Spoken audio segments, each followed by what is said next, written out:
All right, I'm Mr. Ferguson, and this is the translation interview. So this is the second part of protein synthesis. The first part being transcription. That's where we made the mRNA, which was a direct copy of the DNA. This is translation, where we're actually going to build the protein. So you got transcription first, translation second.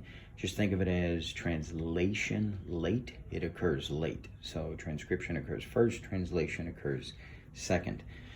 So transcription has occurred. I'm just going to do a quick review here. Transcription's occurred. That means your mRNA has been made. It's going to leave the nucleus. That's the green area here. It's going to leave the nucleus through a nuclear pore. A pore is an actual opening. And it's going to enter the cytoplasm. The cytoplasm is the blue area here. And this thing's going to attach to either a bound ribosome, so it's bound to the ER, or it's going to attach to free ribosomes. And free meaning they're just floating around in the cytoplasm. So I'm going to just show an example of the mRNA attaching to a free ribosome. So the mRNA goes into the ribosome, the 5' side first. So this is the 5' end. It's got the met cap here, and it enters in the ribosome 5' side first. So it's going 5' to 3', that direction. Each 3 letters we call a codon. Remember, these 3 came from the DNA triplet. So DNA was copied, that's the DNA triplet, and this leads to your codons. That's every 3 bases on your mRNA. And then, of course, the poly-A tail, which enzymes will break down the mRNA only on this end. It's on the 3' end of the mRNA. So the mRNA has entered the ribosome. The ribosome kind of has 3 generic regions to it. So depending on where the mRNA enters. So if the mRNA is entering this site, we call this, it's the letter A. And this stands for aminoacyl. tRNA binding site. So the tRNAs also enter at this region. So this is the A region of the ribosome. This is the P region, which we call the peptidyl tRNA binding site for the ribosome, which is the letter P. So it's A, P, E, and this is the exit site. So the P is where the peptidyl is where the peptide bond is going to be built. And that's where the protein is actually made. So you enter at the A site. So your mRNA comes in. Your tRNA comes in as well, but it comes in with the 3' side first. So remember, everything's anti-parallel, if you remember this from a previous interview.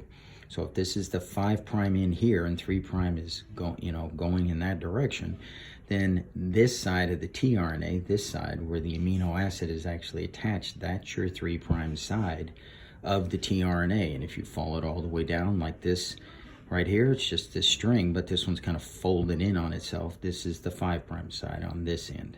So you got your 5' here on this side. The mRNA comes into the ribosome.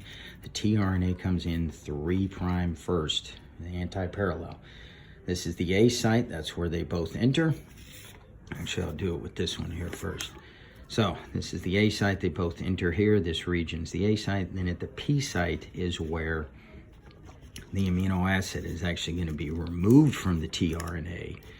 And then as the mRNA goes through, the tRNA goes through as well.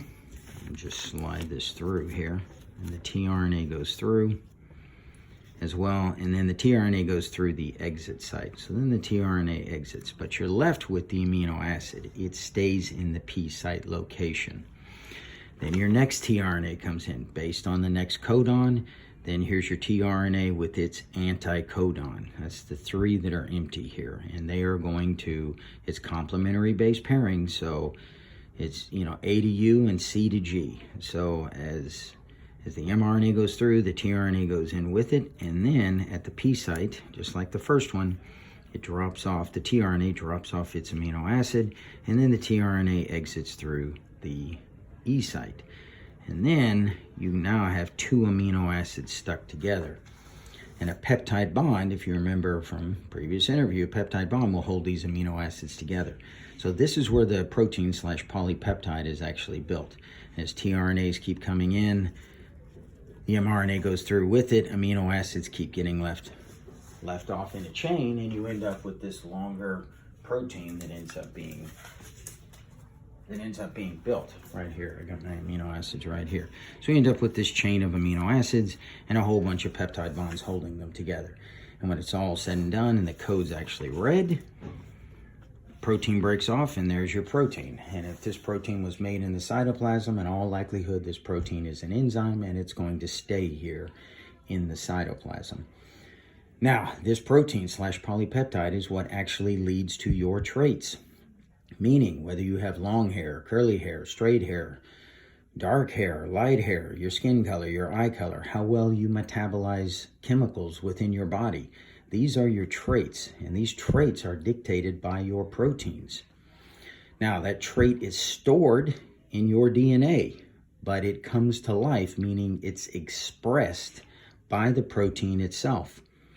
So mutations, if there's a mutation in DNA, if there's a substitute mutation, that means one of the bases is knocked out and the incorrect base goes in. That means your codon's going to change, which means the anticodon that pairs up with that codon, that one changes, which can lead to the incorrect amino acid being inserted, which means your protein might not work due to a substitution mutation. It's not likely, but this can happen. You can also have insertion and deletions. That just means some of the bases have been either inserted or a whole bunch have just been deleted and the other two strands spliced together. That can also lead to then your different mRNA, which leads to different codons, which leads to the incorrect tRNAs carrying amino acids that you wouldn't need at that point, or they're just not there. So that is substitution and insertion and deletion. So this is it for translation. One other thing that you do need here is the codon chart and the codon wheel. So remember, this is a codon chart and codon wheel. This is based on the mRNA.